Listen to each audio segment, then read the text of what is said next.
আপনি জনগণের ভোটের অধিকার নিশ্চিত করতে পারবেন না, বাংলাদেশের মানুষের যে অধিকার সেই দাবি প্রতিষ্ঠা করতে পারবেন না, এবং আপনি পরিপূর্ণভাবে কখনোই সংস্কার করতে পারবেন না। বাট আমাদের এই অন্তর্বর্তীকালীন সরকারের একটি মহল, একটি গোষ্ঠী নির্বাচনকে পেছানোর জন্য তারা বিভিন্ন সময় বিভিন্ন ইস্যু তৈরি করার চেষ্টা করছে, এবং সেই ইস্যুতে ওই আওয়ামী লীগের ষড়যন্ত্রকারীরা জড়িত রয়েছে, এবং সেটার সকল প্রকার প্রমাণ সহ আমাদের কাছে রয়েছে। আমরা দেখতে পাচ্ছি যে রাষ্ট্রীয় প্রতিষ্ঠানগুলোতে এখনো স্বৈরাচারের ষড়যন্ত্রকারীরা বসে আছে, গণমাধ্যমে স্বৈরাচারের ষড়যন্ত্রকারী এবং দোসররা বসে আছে। এদেরকে রেখে কখনোই বাংলাদেশে পরিপূর্ণভাবে সংস্কার করা সম্ভব নয়, কিন্তু অন্তর্বর্তীকালীন সরকার তাদেরকে রেখে সংস্কার করার চেষ্টা করছে। আমরা জানি না কিভাবে সেটি তারা করবে, বাট সংস্কার আপনারাও চান, আমরাও চাই। স্বৈরাচার শেখ হাসিনার বিচার আমরা চাই, আপনারাও চান। আমরা সকলেই মিলে ঐক্যবদ্ধভাবে বাংলাদেশকে পরিপূর্ণভাবে স্বৈরাচার মুক্ত করতে পারবো তখনই, পরিপূর্ণভাবে সংস্কার করতে পারবো তখনই যখন বাংলাদেশে একটি অবাধ সুষ্ঠু নির্বাচন হবে। আমরা অন্তর্বর্তীকালীন সরকারের কাছে আহ্বান করছি, বিলম্ব না করে দ্রুত সময়ের ভিতরে নির্বাচন দেন।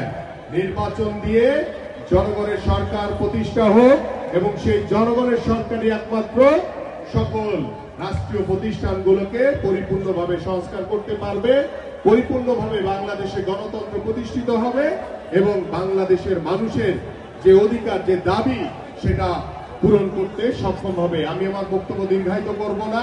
আমি সকলকে আজকে যারা এই আয়োজনের সাথে জড়িত বেকারি শেষ করছি, এবং প্রত্যেকটি টেবিলে খাবার পরিবেশন করার জন্য কেউ খাবো না, এটিকে বর্জন করেন সকলে। ধন্যবাদ সবাইকে।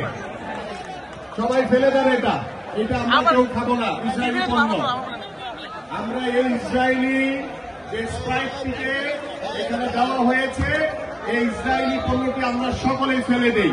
এটি আমরা কেউ খাবো না, ঠিক আছে? এটি সকলে ফেলে দিই আমরা। এই যে আমি সবার, এই যে আমার হাতে একটি রয়েছে, আমি ফেলে দিচ্ছি, এটি আপনারা ফেলে দিবেন সকলেই, ঠিক আছে? এটি কেউ খাবেন না আপনারা। ধন্যবাদ আমাদের মহানগরের সম্বন্ধে। আমরা এই ইসরায়েলি বাহিনীর যে আগ্রাসী হত্যাযজ্ঞ চালিয়েছে আমাদের সেই গাজায়, রাফায়, ফিলিস্তিনে যে আজকে যে দুঃসহ জীবনযাপন করছে, তার তীব্র প্রতিবাদে আমি আবারও সকল ইসরায়েলি পণ্য বর্জন করব, এবং সেটি আপনারা আরেকবার দুই হাত তুলে একটু দেখান আমাদেরকে।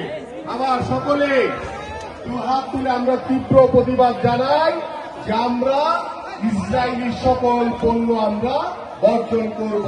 সকলকে ধন্যবাদ। জিন্দাবাদ বাংলাদেশ জাতীয়তাবাদী দল বিএনপি জিন্দাবাদ, দেশনেত্রী বেগম খালেদা জিয়া জিন্দাবাদ, বিএনপির ভারপ্রাপ্ত চেয়ারম্যান জনাব তারেক রহমান জিন্দাবাদ।